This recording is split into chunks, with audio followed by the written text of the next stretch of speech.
अब जब उन्होंने भगवान का नाम लेते हुए उनका अपना देह त्याग किया था, तो वो मृग देह से छूट करके अगले जन्म में उनका जन्म ब्राह्मण के घर में हुआ, और इस जन्म में वो ब्राह्मण पुत्र द्वारा ब्राह्मण के पुत्र बने, पर उन्हें लेश मात्र संसार के किसी भी वस्तु में मोह माया नहीं थी। अब उनके पिता जो थे, उनके इनके अलावा एक कन्या थी और दूसरे 9 पुत्र थे जो उनके भाई थे।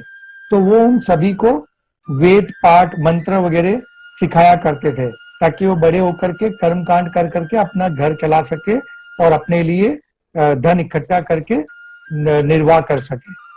तो हमारे जो ये भरत जी थे, उनका नाम इस जन्म में भी भरत ही रखा गया था।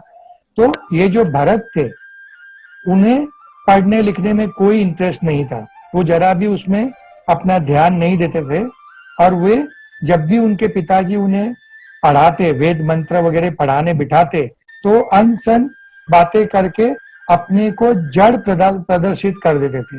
यानी वो अपने आप को पागल की तरह बताते थे, ताकि उनको ये पढ़ना ना पड़े। अब जब ये इस तरह से बर्ताव करते थे, तो सभी उन्हें जड़ भरत कहना, क्योंकि वो जड़ों की तरह बर्ताव करते थे। तो वो किसी की बात नहीं समझते थे, कुछ समझने को तैयार नहीं होते थे। वो अपने ही जो भगवान में उनकी जो भक्ति थी, उसी में वो रहा करते थे, और उनको दूसरी किसी चीज से लेना देना नहीं रहता था। तो इसलिए लोग उन्हें जड़ भरत कहते थे, और वह समस्त संसार को भ्रम का ही स्वरूप समझते थे। यानी वो उस अवस्था के अंदर रहते थे कि वो अपने में भी भ्रम के, जो उनके अंदर भगवान स्थित हैं, उनको भी वो देखते थे, और उसी स्वरूप को सारे जीवों में वो उसी स्वरूप के दर्शन किया करते थे। अब उनके जो पिता थे, उनको उनकी बहुत चिंता रहती थी कि मेरा ये जो पुत्र है वो तो बहुत मूढ़ है, जड़ है, और वो कुछ भी समझने को सीखने को तैयार नहीं है। मैं इनसे पर इतनी मेहनत करता हूँ, पर ये एक भी मंत्र या वेद का कोई भी पाठ सीखने या उसका रटन करने के लिए उसने अभी तक कुछ सीखा नहीं है।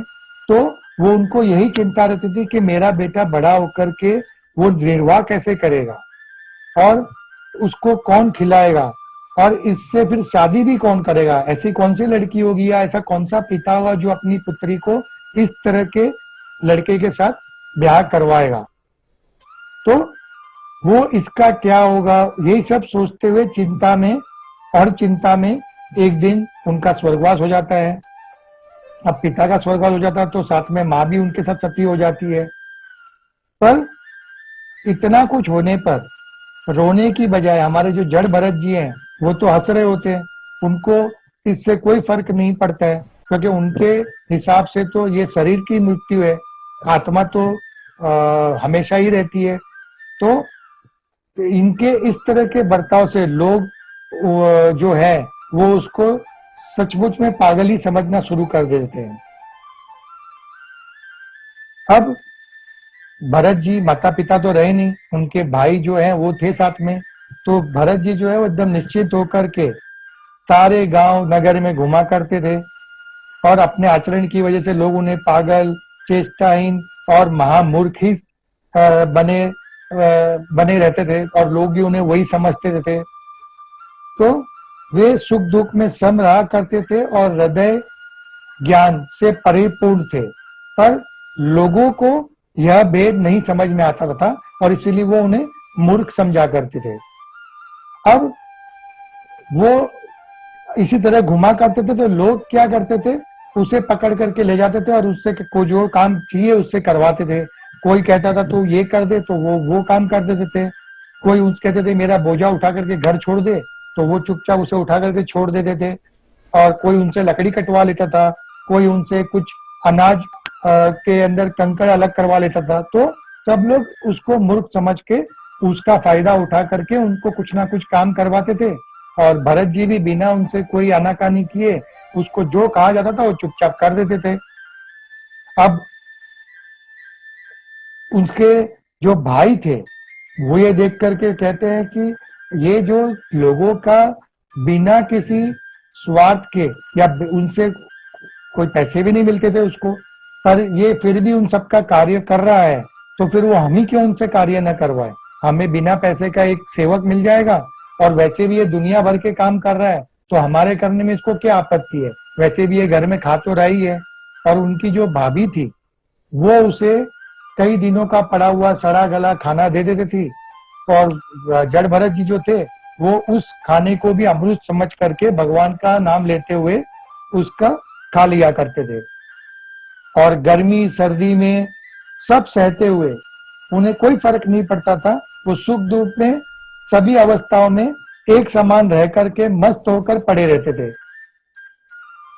अब उनके भाइयों ने जैसे ये ठान लिया कि चलो हम ही इसको अपने काम पे लगा दें, तो वो उनको फावड़ा पकड़ा देते हैं और कहते हैं जाओ और जाकर के अपने खेतों में तुम बीज बोने के लिए तुम वहां पे जो मिट्टी हटा करके जो उसका रास्ता बनाया जाता है वहां खुदाई शुरू करो।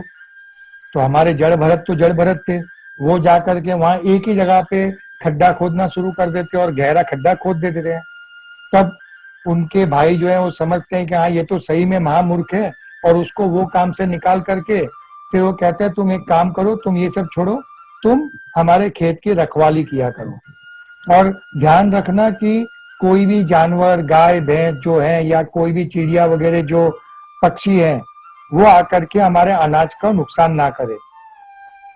तो जड़ भरत जी तो कहते हैं ठीक है, और वो वहीं दिन रात बैठे रहते हैं, और जो उनको जो सड़ा गला खाना जो भी उनकी भाभी भिजवाती थी वो वहीं पे खेत कर बैठकर खा लिया करते थे, और वहीं पे वो पड़े रहते थे। इस तरह से कई दिन बीत गए।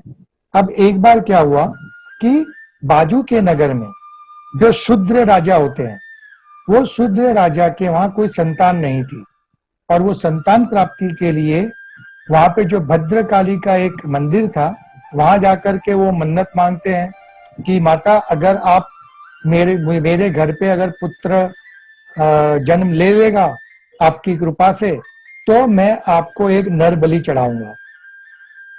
अब संजोगवश उनके यहाँ पे पुत्र का जन्म हो जाता है, तो वो अपने सेवकों को कह करके एक मनुष्य की को पकड़ कर लाने के लिए कहते हैं। तो जो सेवक होते हैं वो एक मनुष्य को पकड़ भी लाते हैं, पर जब उसे पता चलता है कि ये लोग तो मुझे अभी इतनी मेरी आगता सागता कर रहे हैं, मुझे अच्छा अच्छा खाना खिला रहे हैं, अच्छी जगह पे इतने आलीशान जगह पे रखा है, पर कल सुबह मेरी बलि देने वाले हैं, तो वो मनुष्य जो होता है वो वहां से चुपचाप किसी को न देखते हुए वो वहां से भाग जाता है। अब सुबह जब बलि का टाइम आता है तो देखते हैं कि भाई वो तो भाग गया है। तो राजा उन सब सेवकों को कहते हैं कि भाई तुम जाओ और दूसरे मनुष्य का इंतजाम करो। तो सारे सेवक निकल पड़ते हैं।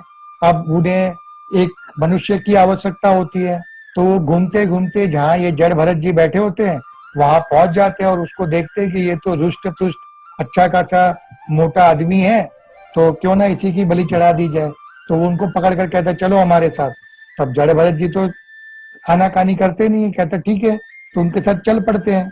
अब वो वहां पहुंचते हैं तो उनको वहां पे स्नान करवाया जाता है, फिर उनको अच्छे अच्छे भोजन करवाया जाता है, और जड़ भरत जी तो पेट भर करके भोजन करते हैं, और वो उनको पता भी चलता है कि मेरी बलि देने वाले हैं, और उनको कोई फर्क नहीं पड़ता, वो तो मस्त अपना खाना खाते हैं और वहां पे बैठ जाते हैं।